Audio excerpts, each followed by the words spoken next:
Good afternoon students. इस video के माध्यम से हम लोग जोरदार कथन सूचक वाक्य यानी इम्फेटिक सेंटेंसेस के विषय में जानकारी प्राप्त करेंगे। ऐसे वाक्य जिसके द्वारा किसी बात पर बल दिया जाता है उसको जोरदार ढंग से कहा जाता है। पहला वाक्य मैं जाऊंगा ही, मैं जाऊंगा ही, आई विल सर्टेनली गो। ही का मतलब यहां certainly, surely, I will certainly go. वह मदद करेगा ही, वह सहायता करेगा ही या वह मदद करेगा ही। He will surely help, he will surely help. ऐसे वाक्यों में भविष्यत काल की क्रिया ही का प्रयोग होता है। ऐसे वाक्यों में भविष्यत काल की क्रिया धन ही का प्रयोग होता है और इससे जोरदार कथन का बोध होता है। बनाने का तरीका है रोज सब्जेक्ट लिखिए, शैल या विल लिखिए, सहायक क्रिया, उसके बाद सर्टेनली या श्योरली, उसके बाद इंफिनिटिव विदाउट टू, यानी सबसे पहले सब्जेक्ट आई हो गया, उसके बाद शैल या विल, यहां जोरदार बनाने के लिए आई के साथ विल लगा दिया गया, शैल भी लगा सकते हैं, यहां विल लगा हुआ है। और उसके बाद सर्टेनली श्योरली में कोई एक, यहां सर्टेनली है यहां श्योरली है। Infinitive without to, go. Note, present simple और पास्ट सिंपल को छोड़कर, इसके पहले वाले वीडियो के अंतर्गत प्रेजेंट सिंपल और पास्ट सिंपल आया हुआ था, उसको छोड़कर अन्य टेंसेज में ही का अनुभाव सर्टेनली या श्योरली होता है। करा प्रेजेंट सिंपल हुआ या पास्ट सिंपल हुआ, उसको छोड़कर अन्य टेंसेज में हिंदी के ही का प्रयोग सर्टेनली या श्योरली होता है।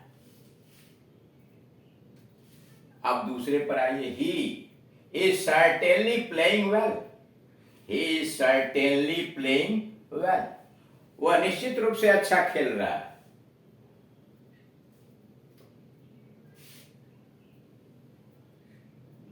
He will certainly play well, वह निश्चित रूप से अच्छा खेलेगा या वह अच्छा खेलेगा ही, वह अच्छा खेलेगा ही, वह अच्छा खेल ही रहा है।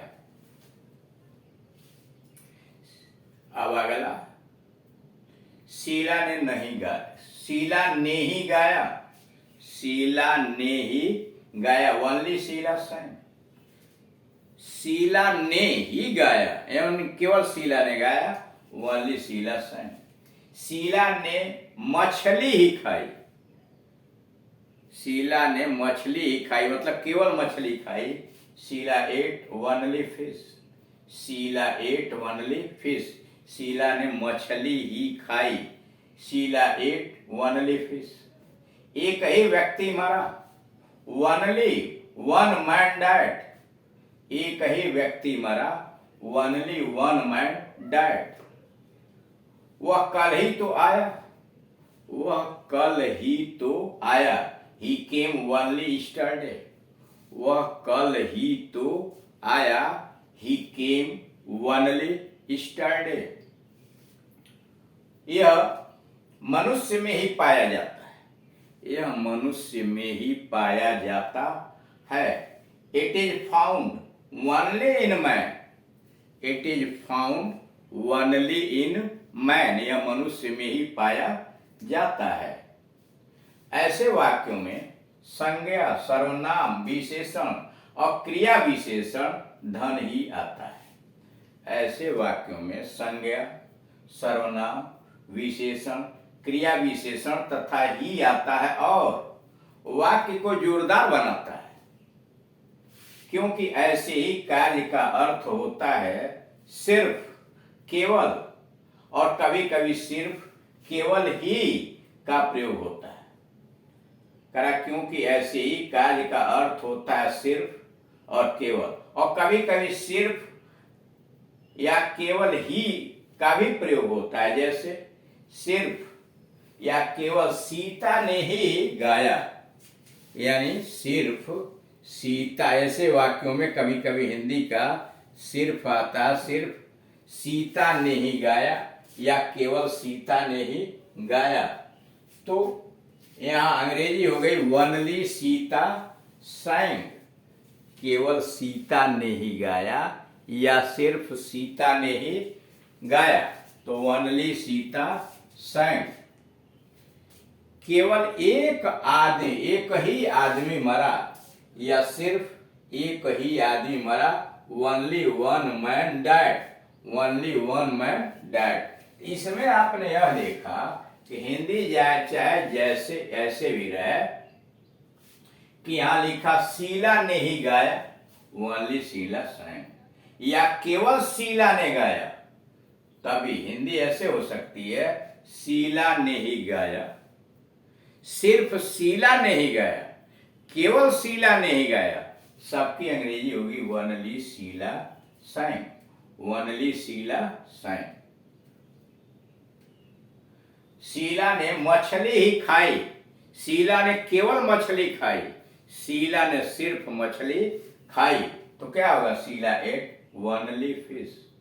अब अगला देखिए, एक ही व्यक्ति मरा, सिर्फ एक व्यक्ति मरा, केवल एक व्यक्ति मरा। ये तीन वाक्य हुए। एक ही व्यक्ति मरा, सिर्फ एक व्यक्ति मरा, केवल एक व्यक्ति मरा। सबकी अंग्रेजी हुई ओनली वन मैन डाइड। वही यहां समझाने का प्रयास हो रहा है कि कभी कभी सिर्फ केवल आता है, कभी कभी सिर्फ और केवल ही, जैसे केवल एक ही आदमी मरा, तो भी अंग्रेजी आप वही लिखेंगे ओनली वन मैन डाइड। अब आइए अगले पैटर्न पर। वह हंसता रहता है, वह हंसता रहता है। कार्य जारी रहने की जो अंग्रेजी होती है वह गोज ऑन या कीप ऑन होती है। तो वह हंसता रहता है, he goes on laughing, he goes on laughing, या ही कीप्स ऑन लाफिंग। वह हंसता रहता है, ही गोज ऑन लाफिंग या ही कीप्स ऑन लाफिंग। वह हंसता रहा पास्ट टेंस में, वह हंसता रहा, ही केप्ट ऑन लाफिंग या ही went on laughing, he kept on laughing या ही वेंट ऑन लाफिंग। वह बोलता गया, वह बोलता गया, ही केप्ट ऑन स्पीकिंग या ही went on speaking, he kept on speaking या ही वेंट ऑन स्पीकिंग। वह गाती रहती है, she keeps on singing, she goes on singing.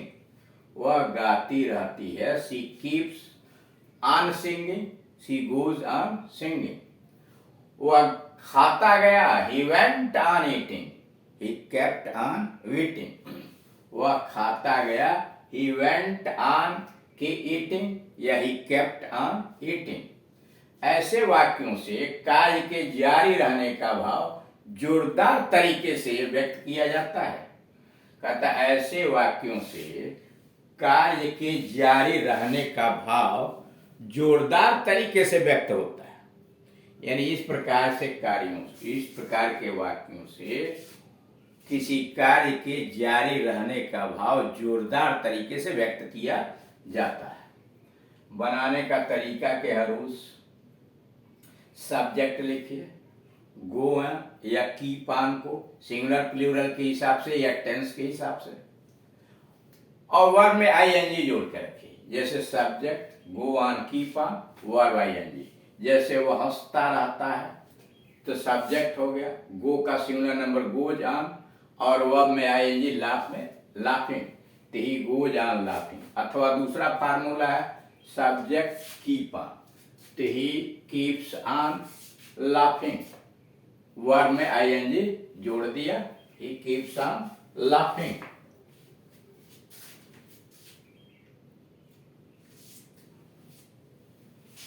Past tense में वह खाता गया, he went on eating, he went on eating, go का सेकेंड पार्ट वेंट, और he kept on eating, he kept on eating. वह क्या है? कीप, केप्ट ऑन, कीप का पास्ट टेंस है। अब अगला तक, वह हंसने लगती है, शी बिगिंस टू लाफ, वह हंसने लगती है, शी बिगिंस टू लाफ, या शी स्टार्ट्स लाफिंग, वह हंसने लगती है, शी बिगिंस टू लाफ, या शी स्टार्ट्स लाफिंग। वह रोने लगता है, he begins weeping, वह रोने लगता है, he begins weeping, या he starts weeping, he begins weeping, he starts weeping। वर्षा होने लगी, it began to rain, वर्षा होने लगी, it began to rain, या it started raining, it began to rain, या it started raining। लोग भागने लगे, people started running, people started running, या people began to run, people began to run। ऐसे वाक्यों से कार्य प्रारंभ होने का बोध होता है, यानी ऐसे वाक्यों से यह पता चलता है कि कोई कार्य प्रारंभ होता है। बनाते कैसे हैं रोज? सबसे पहले सब्जेक्ट लिखिए, तब बिगिन को लिखिए। बिगिन को टेंस के अनुसार, प्रेजेंट टेंस में तो बिगिन और बिगिंस, पास्ट टेंस में अगर चला गया सिंपल पास्ट में तो बिगिन का सेकेंड फॉर्म जो होता है वह बिगैन होता है, तो बिगैन का प्रयोग किया। तो ऐसे प्रेजेंट टेंस में बिगिन और बिगिंस और पास्ट टेंस में बिगैन। तो सब्जेक्ट बिगिन टू लगाइए और उसके बाद वर्ब रखिए। दूसरा तरीका, सब्जेक्ट स्टार्ट का रूप रखिए, वर्ब में आईएनजी जोड़ दीजिए। अब अगला नमूना है, वह हंसता ही रहता है, वह हंसता ही रहता है। he does nothing but laugh, he does nothing but laugh। वे लड़ते ही रहे, they did nothing, they did nothing but fight, they did nothing but fight। वह लिखते ही रहते हैं, she does nothing but write, she does nothing but write। वे खेलते ही रहे, they did nothing but play, they did nothing but play। ऐसे वाक्यों से यह बोध होता है कि वाक्य का कर्ता एक कार्य के अतिरिक्त और कोई दूसरा कार्य नहीं करता। यानी इन वाक्यों से यह पता चलता है कि वाक्य का कर्ता एक कार्य के अलावा कुछ नहीं, दूसरा कार्य करता ही नहीं। रूल क्या है? सब्जेक्ट लिखिए, डू नथिंग बट लिखिए और इन्फिनिटिव विदाउट टू। जैसे सब्जेक्ट हो गया डज नथिंग बट और उसके बाद इन्फिनिटिव विदाउट टू। इस तरह से जोरदार कथन कैसे व्यक्त किए जाते हैं, हिंदी से अंग्रेजी कैसे बनाई जाती है, इसके विषय में आपको जानकारी दी गई। Thank you.